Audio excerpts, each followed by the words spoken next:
Uma das coisas, ou melhor, um dos métodos de Jesus era nos ensinar.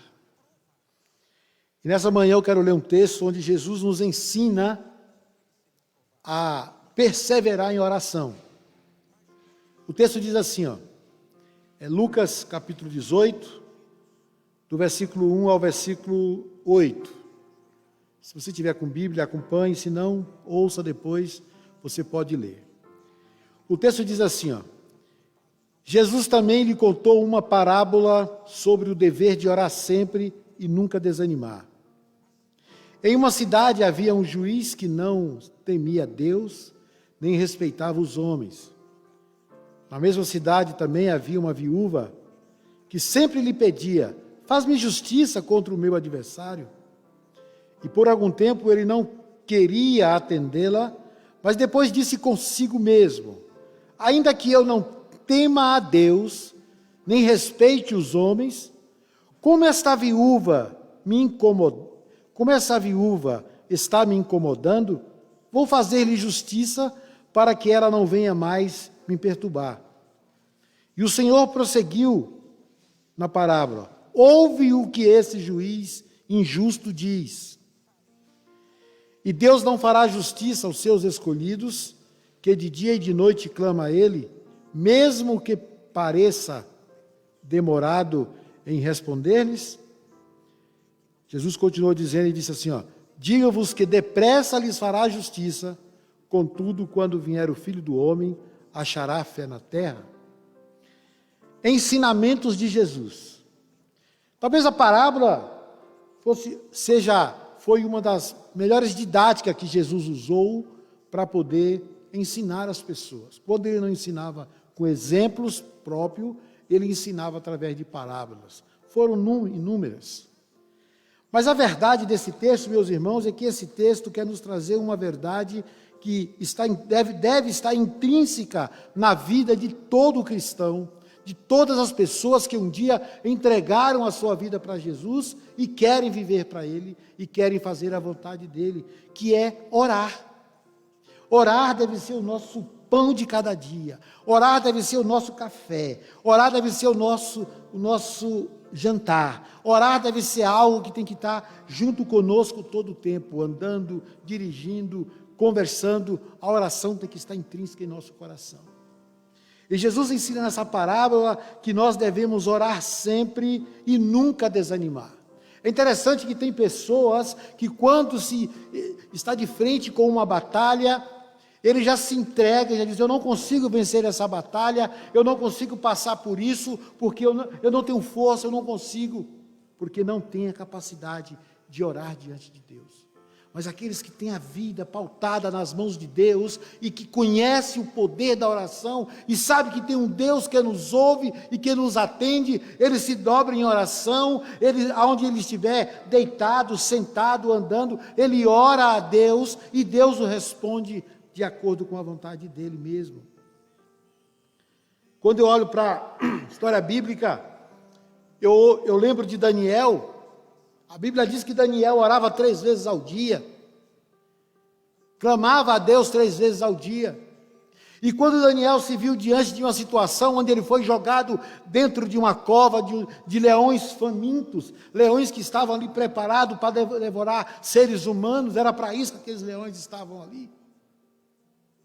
A Bíblia diz que quando Daniel foi jogado naquela cova, ali se tornou então um parque de diversão onde ele brincou com cordeiros. Aqueles leões se transformaram em cordeiros, na linguagem figurativa, e Daniel pôde ficar com eles ali o tempo necessário que os seus algozes queriam, na esperança de que ele fosse devorado, e depois Daniel sai ileso, sem nenhuma ferida. E todos clamaram a Deus pelo poder, o Deus de Daniel, por aquilo que aconteceu. Como não lembrar de Sadraque, Mesaque e Abidnego, 3 homens que também vinham da mesma linhagem de Daniel e que têm uma vida de oração e devoção diante de Deus? Quando foi confrontado e eles mantiveram sua palavra: nós adoramos o Deus verdadeiro. E aí eles foram jogados em uma fornalha que foi 7 vezes aquecida, e quando as pessoas que foram jogá-lo na fornalha, aqueles homens morreram por causa da quintura. E o texto diz que quando eles foram jogados lá dentro, eles passearam num jardim. Não tinha 3 homens, tinha 4. Jesus estava com eles ali. E o texto diz que eles passearam no jardim ali, porque Deus estava conosco. E o texto diz que quando eles foram retirados, nem mesmo as suas roupas foram chamuscadas. Esse é o poder da oração. No século XIX, viveu um homem chamado Moody. Moody, ele levou mais de 1 milhão de almas para Jesus. Um homem de uma palavra eloquente. Mas Moody ouve falar que o Dr. Spurgeon estava pregando em uma cidade próxima, e Moody viajou 4.000 milhas para ouvir o Dr. Spurgeon. E quando, depois de ouvir o Dr. Spurgeon, naquele culto ou conferência, eu não me lembro, alguém perguntou para o Moody ao sair da igreja: e aí, Moody, o que você achou do culto, da pregação, da palavra do Dr. Spurgeon? Aí Moody pontuou assim: o hino que foi cantado não me impressionou tanto, embora tenha sido cantado com muita maestria. A mensagem do Dr. Spurgeon também não me impressionou tanto, embora ele tenha pregado com muito esmero e com uma oratória fantástica. Mas o que me impressionou neste culto foi a oração do Dr. Spurgeon. Quando ele orou, parece que ele puxou o poder dos céus para dentro da igreja. Então, meus irmãos, oração, vida de oração diante de Deus, nos faz a diferença. Então, por isso que Jesus começa esse texto dizendo que devemos orar sempre e nunca desanimar. E aí a parábola vai trazer 2 figuras importantes aqui. Vai trazer a figura de um juiz, e a característica desse juiz é um homem que não temia Deus e que não respeitava homem nenhum. Eu fico imaginando um homem com esse tipo de comportamento. Um homem que não respeita a Deus. Se ele não respeita a Deus, ninguém mais para ele é importante. E o texto diz que ele não respeitava os homens. Então você imagina a prepotência desse juiz, o jeito dele talvez de querer ser melhor do que todas as pessoas. E o texto diz que esse homem era assim. Ele não respeitava Deus e nem respeitava os homens. Mas diz também que tinha uma viúva. E diz que essa viúva, de alguma forma, tinha acesso a esse juiz.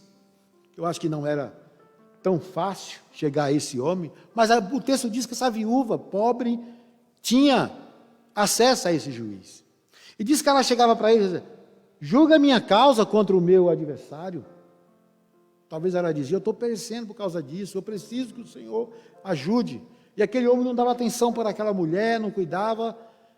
Mas em um certo momento, ele tentou buscar benefício para si próprio, né? Achando ele disse: olha, embora eu não tema a Deus e eu não respeite os homens, eu vou atender essa viúva para que ela não venha mais me importunar. Sabe o que é isso aí, irmãos? Deus usando qualquer elemento para abençoar aqueles que estão diante da oração. Aqueles que se colocam diante dele e que ora e que busca a Deus, Deus usa qualquer elemento, até o nosso inimigo. Quando perseveramos em oração, Deus usa até o inimigo a nosso favor, não tenha dúvida disso. Então Deus usa aquele homem iníquo que não temia Deus e que não respeitava os homens para abençoar aquela mulher. E aí Deus nos chama a atenção. Jesus nos chama a atenção quando ele diz assim, quando Jesus prosseguiu e diz assim, ouve o que esse juiz iníquo diz. Aí compara assim: se Deus não fará justiça aos escolhidos, que dia e de noite ele mesmo, que pareça demorado em responder-lhes.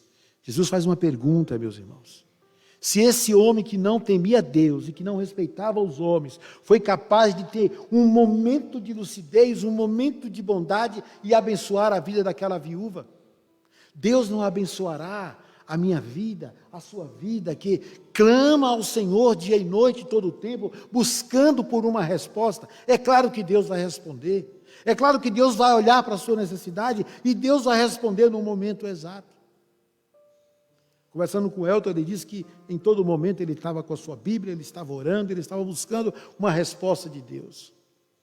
E Deus o honrou, ele está aqui conosco. Amém? Glória a Deus por isso. E eu tenho certeza que aí na sua casa também, talvez você tenha já tido essa vitória. Talvez um parente, ou talvez você mesmo, que foi para o hospital, ficou desesperado, mas o Senhor o trouxe de volta. O Senhor está contigo aqui, contigo aí agora. É o poder da oração. A Bíblia diz: buscar-me-eis e me achareis quando me buscardes de todo o vosso coração. E lá em Jeremias 29, se não me engano, acho que o versículo 13, Deus disse assim, ó, que quando o povo buscar a Ele, Ele se deixará ser achado. Ele vai se deixar ser achado. Quando nós buscarmos de todo o nosso coração. Então, a minha palavra nesta manhã é que você que está passando por uma dificuldade, seja pela Covid-19, seja por falta de emprego, seja por falta de alimento, seja por uma outra doença, seja por uma questão no casamento, nessa pandemia, porque não conseguiram dialogar já 60, 70 dias e já não estão mais conseguindo olhar para o outro, está cada um com um canivete na mão, tempo de um furar o outro. Coloca diante de Deus agora. Fala: Senhor, me ajude a amar minha esposa, me ajude a amar meu filho, me ajude a amar meu marido, me ajude a amar aqueles que estão à minha volta aqui, porque eu não estou suportando mais esse tédio, essa clausura, essa quarentena, está me tirando do sério, eu já não estou aguentando mais. Para, ore a Deus, coloca diante do Senhor e fala: Senhor, o meu casamento é teu, minha vida é tua, minha família é tua, eu preciso dessa paz. Busque a Deus, clame a Deus onde você estiver, para que a sua oração possa rasgar a sua laje, rasgar as nuvens e atingir o coração de Deus, e o poder de Deus descer sobre a sua casa e você ver a glória dele na sua vida. Sabe, irmãos, amigos, existe um momento em nossas vidas que nós não temos o clamor, o socorro humano, não temos o socorro, por mais que o mundo esteja equipado com tecnologia, com equipamentos, às vezes não temos o socorro humano. E o nosso único socorro vem do Senhor. O nosso único socorro vem do Senhor. E é por isso que o salmista ele diz assim: eleva os meus olhos para o monte, de onde me virá o socorro? O meu socorro vem do Senhor. O nosso socorro vem do Senhor. E a minha palavra nessa manhã é que você coloque os seus joelhos diante de Deus hoje. Clame a Ele por socorro, para que Ele possa te socorrer nesse seu problema. Eu não sei qual é o seu problema. Eu poderia enumerar aqui vários problemas. Eu não sei qual é o seu problema, mas Deus sabe. Então coloque o seu problema hoje nas mãos de Deus, e ainda hoje você vai ter uma resposta que vai agradar o seu coração. Amém? Que Deus nos abençoe nesse dia.